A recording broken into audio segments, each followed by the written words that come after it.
Thom Hartmann here on the news. You need to know this. Most Americans may not know it by listening to Republicans, but in reality, our national deficit is shrinking. And if you didn't know that, you're not alone. A new Google poll found that nearly half of Americans think that the deficit is actually increasing. During the first 10 months of 2012, the government spent $973 billion more than it took in. The deficit for this year is currently $600 billion, and the projected to wind up at a total of $670 billion at the end of the fiscal year. That's about 30% less than last year. And as a percentage of our GDP, the deficit is less than half of what it was in 2009 when President Obama took over from George Bush. No matter how you calculate it, the numbers show that the Republicans' ominous warnings about deficits are nothing more than fear-mongering and excuses to slash spending on social programs. In addition, these figures show that we don't have to destroy our social programs to improve our nation's fiscal woes. According to Daniel Gross of Newsweek, the miracle cure for deficits, it turns out, isn't ripping up the social safety net or a grand bargain. It's growth. It's highly unlikely that these figures will have any impact on the Republicans' efforts to shrink government to the size it can be drowned in a bathtub. But the evidence is clear, and it shows that investing in our nation is the best way to stimulate our economy and further reduce our nation's deficit. We can't cut our way to prosperity, but we can stimulate our economy to spur more economic growth.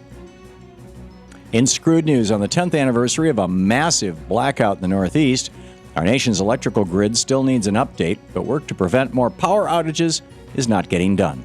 According to a new report from the President's Council of Economic Advisors and the Department of Energy, weather-related power failures cost our nation between $18 and $33 billion every year, and much more during years with superstorms like Sandy. Right now, about 70% of our nation's power lines and transformers are more than 25 years old. The Think Progress blog points out that the 2009 stimulus allocated $4.5 billion to electrical grid investments, but that's less than a quarter of the repairs we should be doing in one single year. Masood Amin, an electrical engineering professor at the University of Minnesota, says that we should be investing $21 billion every year for the next 2 decades just to get our electrical grid up to date. That level of investment would give us a safer power grid and put thousands of Americans back to work, but it's doubtful the Republicans in Congress will let that happen anytime soon. In the best of the rest of the news, the Justice Department says no to another airline monopoly. On Tuesday, the U.S. government filed a lawsuit to stop the merger of American Airlines and U.S. Airways, saying it would give the new combined carrier too much power. The DOJ said that if the merger went through, just 4 airlines would control over 80% of the commercial travel market in the U.S., which would lead to higher fares and fees for consumers. Former antitrust attorney for the Department of Justice spoke to Reuters about the case and said the DOJ complaint tells a compelling story of how the airlines acted together to increase fees and reduce services, and how U.S. Airways and American had a blueprint to increase prices through the merger.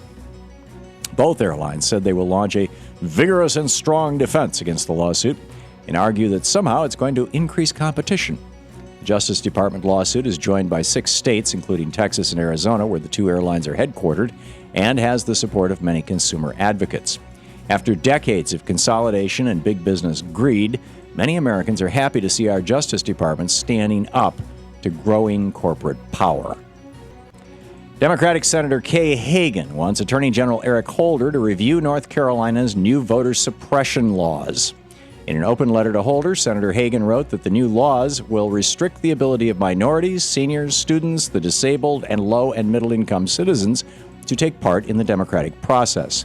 She contends that protecting the fundamental right of our citizens to vote should be among the federal government's highest priorities. It's only been days since Republican Governor Pat McCrory signed the measure into law, and already multiple lawsuits have been filed challenging it. Since the Supreme Court struck down a key provision in the Voting Rights Act, several Republican-controlled states have enacted measures designed to make it more difficult for people to vote. There's little doubt that the Republican Party's war on voting rights is in full swing, but it's clear that Americans won't sit back and let the GOP steal their right to participate in our democracy. And finally, according to the environmental action group Bold, Nebraska, denying climate science is like believing in unicorns. And the advocacy group Organizing for America decided to use that logic to single out members of Congress who say they are the best at denying science. Local OFA volunteers handed out trophies adorned with silver unicorns to climate-denying congresspeople in a ceremony dubbed the Congressional Climate Denial Awards. Volunteers took photos of the unicorns awards being presented. However, OFA said that most were accepted by shamed staffers. The Climate Denial Awards are part of OFA's month-long campaign to get Americans involved in important issues like global warming. President Obama kicked off the ceremony with a tweet Monday night, writing, "Gravity exists, the Earth is round, climate change is happening, science says so." And that's the way it is today, Wednesday, August 14th, 2013. I'm Thom Hartmann on the news.